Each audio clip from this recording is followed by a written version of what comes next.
Que la toute-puissance du Dieu d'Abraham, Isaac et Jacob, mes chers compatriotes et mes chers bien-aimés dans le Seigneur, ça fait beaucoup de semaines, beaucoup de mois, on ne s'était pas encore en ligne dans la voie de l'Évangile à travers cette chaîne.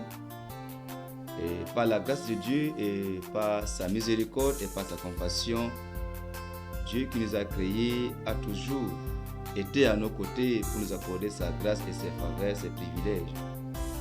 C'est la raison pour laquelle Dieu, qui reste le promoteur de la terre, des cieux et de tout ce qui se trouve sur la terre, de même que dans les cieux, a toujours mené ses combats à travers ses apôtres, ses prophètes, pour annoncer les vertus, sa parole, la bonne nouvelle à l'humanité entière. C'est la raison pour laquelle je voudrais nous puissions s'entretenir sur ce thème. Et par ces passages, l'évangile de Luc chapitre 19, de verset 1 à 7, Luc 19, 1 à 7, qui a pour thème la recherche de Dieu vivant.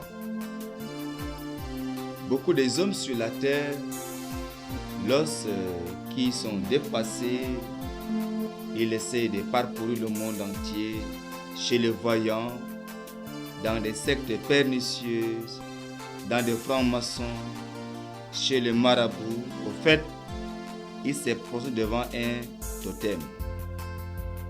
Mais dans ce livre dont l'on vient de choisir, il est question des Zachée. L'histoire des Zachée est connue à travers tout le monde. Partout où il y a les hommes de Dieu, partout où il y a la religion, le christianisme, les hommes ne cessent de parler de cet homme des Zachée, publicain riche.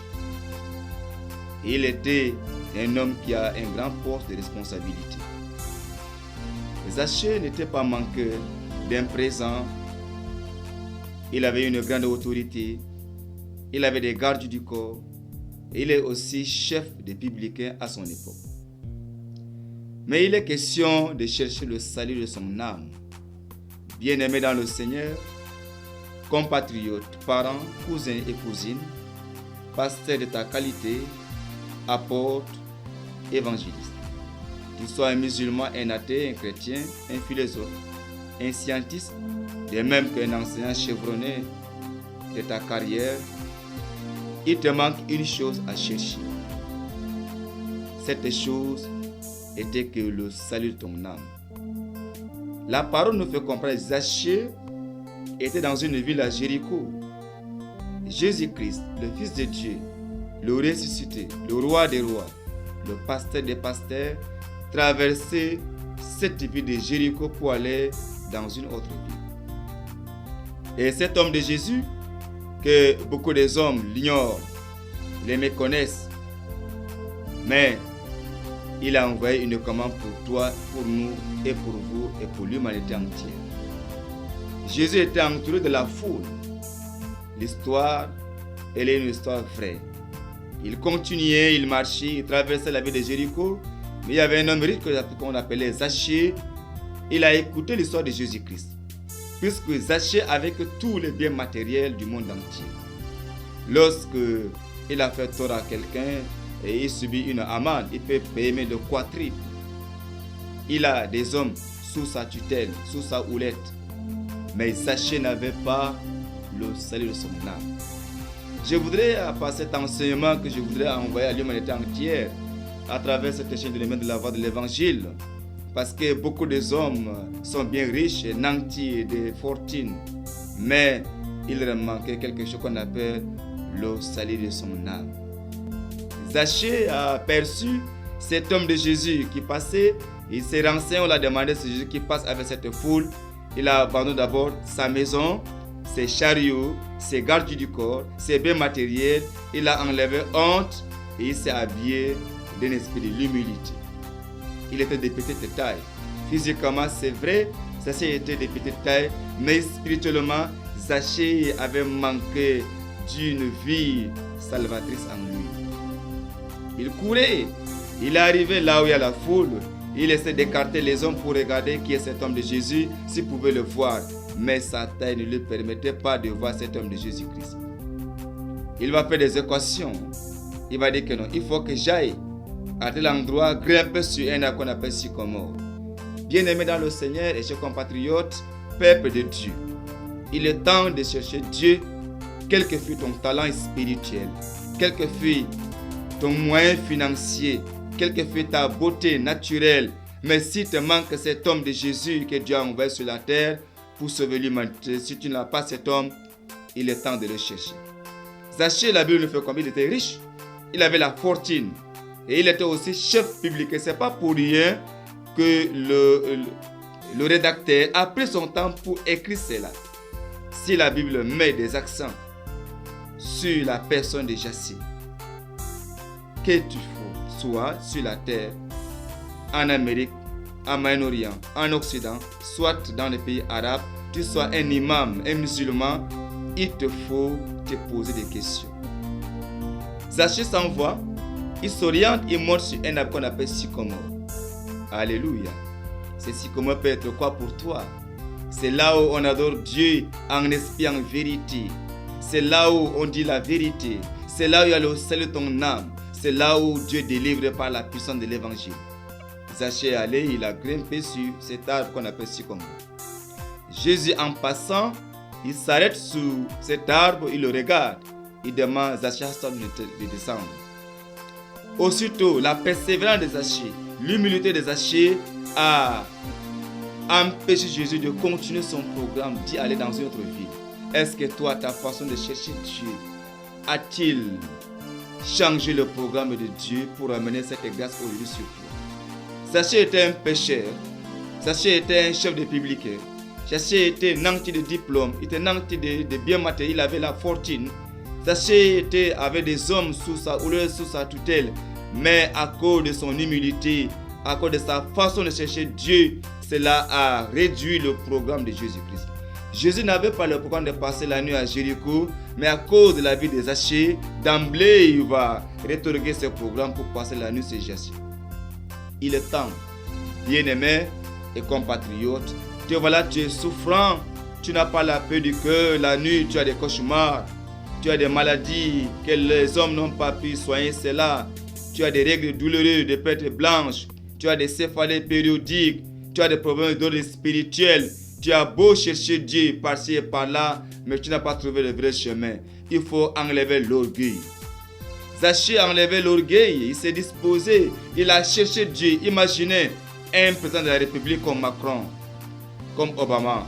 Laisse cette autorité cherchant cet homme de Jésus qui était négligé par sa patrie, qui était mal vu par le sacrificateur. Or, dans la foule, il y avait des hommes qui avaient des maladies, des difficultés, des maux, mais cette foule ne s'est pas disposée pour chercher Jésus-Christ. Alors, Jésus prononce une parole prophétique. Il dit, hâte de descendre. Une parole dont il y a le salut, une parole salvatrice. Toute cette foule, aucune des personnes dans la foule n'a reçu de pareilles salutations. Zachée est descendu, il est arrivé. Jésus dit que le salut est entré chez toi aujourd'hui. Alléluia, cette parole. Je voudrais nous ramener pendant cette période, ou par cet épisode, à travers la chaîne de l'évangile. Beaucoup des hommes, lorsqu'il est fatigué, il cherche Dieu chez le voyant. La solution de ton âme n'est pas chez le voyant. La solution de ton peau n'est pas dans des bières, dans des whisky, ni dans la prostitution, ni dans des ciné-clubs, ni en visionnant des football. Mais ta solution de ton âme, c'est lorsque tu enlèves l'orgueil, le moi. Zachée a enlevé le moi. Zachée a enlevé l'orgueil. Zachée a enlevé le mativu. Et il s'est précipité en cherchant Jésus lorsqu'il connaissait là où il doit passer. Est-ce que toi, un jour, dans ta prière, dans ta persévérance, dans ton humilité, Jésus s'est arrêté et il allait passer la nuit chez toi? À travers ces messages, à travers cette parole douce et tendre, je voudrais t'annoncer cela pour que tu comprennes. Tu es un pasteur, un apôtre, un diacre, une diaconesse. Tu es dans des chants, dans des mouvements de ta dénomination, mais tu demeures encore étant malade et souffrant. Cette parole, elle est venue pour te sauver et non pour te condamner. C'est pourquoi cet homme de Jésus a été venu sur la terre. Il était venu une fois, il est mort une fois.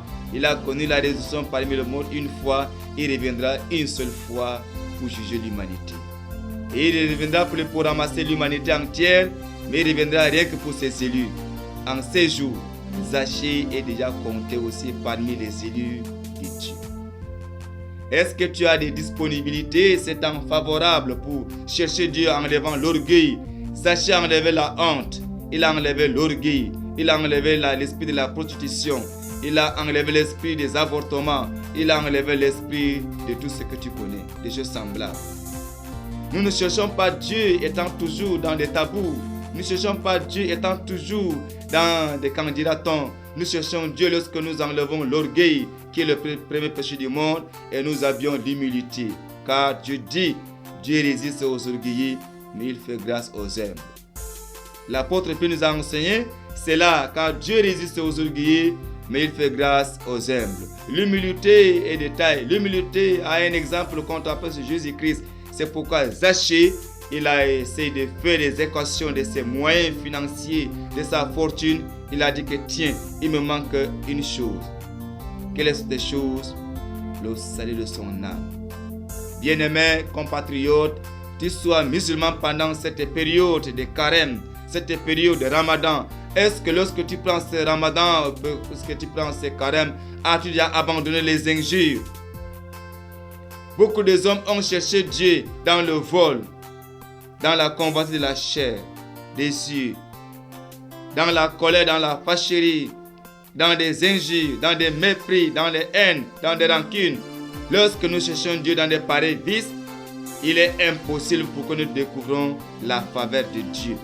Zachée, lorsqu'il a accueilli Christ chez lui, les publicains, les sacrificateurs ont commencé déjà à mal parler. Oui, toi-même. Quand lorsque tu vas te disposer à te sanctifier, à enlever le chemin de si je savais, à enlever le chemin des candidatons, à sortir de ces gouffres de la malédiction, à abandonner le vol, tes amis, tes vieux amis vont commencer déjà à critiquer. Mais tiens ferme. Zachée n'a pas tenu compte des hommes dits. Zachée n'a pas tenu compte de son autorité profane. Zachée n'a pas tenu compte de sa fortune. Zachée n'a pas tenu compte de sa responsabilité. Mais Zachée est devenu un homme humble, un enfant, jusqu'à grimper sur le sycomore. Toi, quelle a été ta persévérance? Parce que je te vois souvent pleurer, pleurnicher. Je te vois souvent navré dans la clameur que tu as prié, Dieu ne m'a pas exaucé. Que j'ai dit ceci, Dieu ne m'a pas écouté. Est-ce que tu as enlevé l'orgueil? Te voilà plein dans des règles douloureuses. À la fin du mois, tu ne peux pas supporter parce que tu as le mal au niveau des bas-ventres. Chaque mois et chaque année, tu as des céphalées périodiques et tu es même stérile de ta carrière. Il est temps maintenant de chercher la voie de Dieu. Il faut que tu enlèves l'orgueil. Dieu est là autour de toi. Il est là dans ta vie. Il est là, là où tu résides. Mais seulement, il faut chercher comment la voir. Zachée n'avait pas demandé de conseil. Nous sommes au temps messianique parce que Zachée avait une loi dans sa période, avait une loi dans son époque, mais il avait manqué ce temps messianique. Il est question que nous cherchons ce temps messianique. Si toi, dans ta religion, tu priais que Dieu ne t'a pas exaucé, je te conseille, va, cherche Jésus-Christ. Et Jésus-Christ est ami de tout le monde.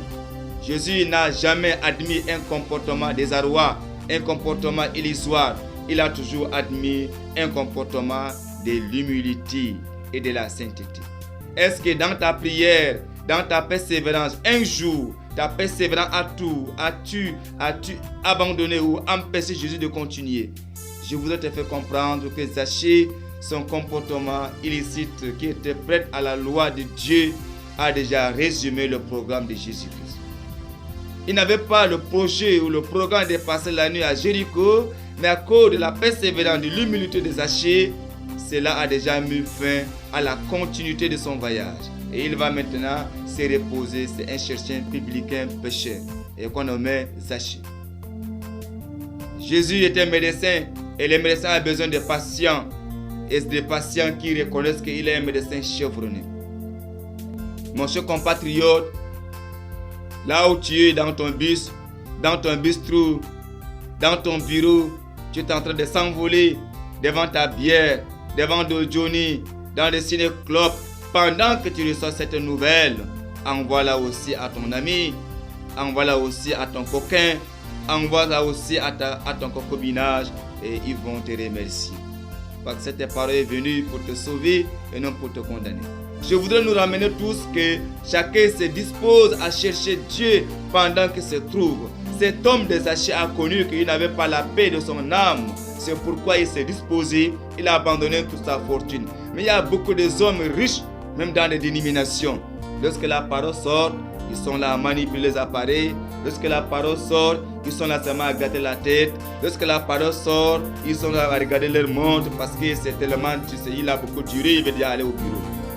Mais Zachée a abandonné son bureau, Zachée a abandonné ses chariots, il a abandonné ses gardes du corps, Zachée a abandonné sa fortune, il a abandonné son autorité et il cherchait par là où Jésus passait. Il veut seulement que cet homme de Jésus, un homme de Dieu, le roi des rois, le racheté de passer une nuit chez lui, il est sauvé. Je te conseille, si bien que tu as de fortune, tu as de belles maisons, tu vis dans les étages, tu manges à ta faim, tu bois jusqu'à être désaltéré, mais tu n'as pas une eau qui ne se tarit pas, c'est Jésus-Christ. Je te conseille en cette période, pendant ces 15 minutes, pendant ces 20 minutes de cette vidéo, renommée dans cette chaîne de la voix de l'évangile, dispose-toi à la recherche de ton salut à travers cet homme de Jésus. Jésus est venu pas pour condamner, pas pour chicoter, pas pour renvoyer. Il est un homme, un agneau qui a été vendu et il nous a racheté par son sang sur la croix au mont Golgotha. C'est pourquoi il dit tout est accompli.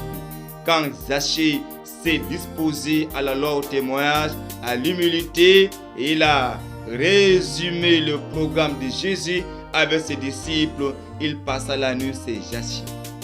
Il est produit de bons conseils. Il dit que maintenant même, Zachée, son nom est inscrit parmi la postérité d'Abraham. Est-ce que toi, mon cher compatriote, ma chère bien-aimée, tu es loin de moi, mais par cette technologie, nous nous voyons, nous nous permettons de se dire la vérité du salut. Est-ce que ton nom s'est inscrit parmi les enfants d'Abraham? Zachée qui était un païen publicain, mais à l'instant, à l'heure même que je te parle, Jésus le dit, ton nom est déjà inscrit parmi les fils d'Abraham. Pourquoi? Parce qu'à cause de son humilité. Or, il y avait la foule qui était là près de Jésus, mais cette foule, elle ne s'est pas fait distinguer, mais Zachée s'est fait distinguer parmi la foule. Et aujourd'hui même, Jésus-Christ, celui qui détient la clé de la vie éternelle, a inscrit le nom de Zachée parmi les enfants d'Abraham. Je te conseille, ma bien-aimée, mon bien-aimé, ôte ce que Dieu n'aime pas, dispose-toi, enlève ton orgueil, que tu fus une grande personne, une grande personnalité dans la vie profane, dans ta maison, mais dans ta dénomination. Tu peux être le chef de chantre, le chef de la chorale, le chef des concubines, le chef des flambeaux, et le chef, et le chef, et le chef. Mais lorsque tu n'es pas humble, ton nom ne sera pas inscrit parmi les noms des fils d'Abraham. Nous sommes au temps messianique. Cette parole que je te prêche, dispose-toi à la recevoir. Bien-aimé dans le Seigneur, cherche Dieu pendant qu'il se trouve. Voici la vie des Zachée. Cherchons Dieu et que chacun fasse une vie spirituelle pour pouvoir résumer le programme de Jésus et que nos noms soient inscrits parmi les fils d'Abraham. Voici la parole que le Seigneur a voulu. Longtemps, on était absent, mais nous sommes présents. Vive le roi des rois. Vive le Seigneur Jésus-Christ. Il est là autour de toi. Il n'est pas ni en Occident, il n'est pas ni dans les pays arabes. Il est là où tu te trouves parce que Dieu que nous le prêchons est un Dieu omnipotent, omniscient, omniprésent. Dans ta chambre, lorsque tu vas enlever tout ce que la parole met en cause et tu t'habilles la robe de noces, ton nom sera inscrit ou inscrit dans la famille d'Abraham. Que le Seigneur de ces messages, Jésus-Christ, le ressuscité, tu sois béni. Et n'évite pas aussi à envoyer ces messages à l'un de ton ami le plus aimé pour que Jésus entre chez lui, il soupe avec lui, il mange avec lui. Si vous avez des problèmes d'ordre spirituel, vous verrez ces contacts qui vont s'afficher sur cet écran, plus 235 66 52 10 52. C'est votre serviteur, Emmanuel Gangran. Dans la paix du Seigneur, que Dieu vous bénisse. À nous revoir au-delà, au nom de Jésus, le Sauveur, et qui vient bientôt. Amen.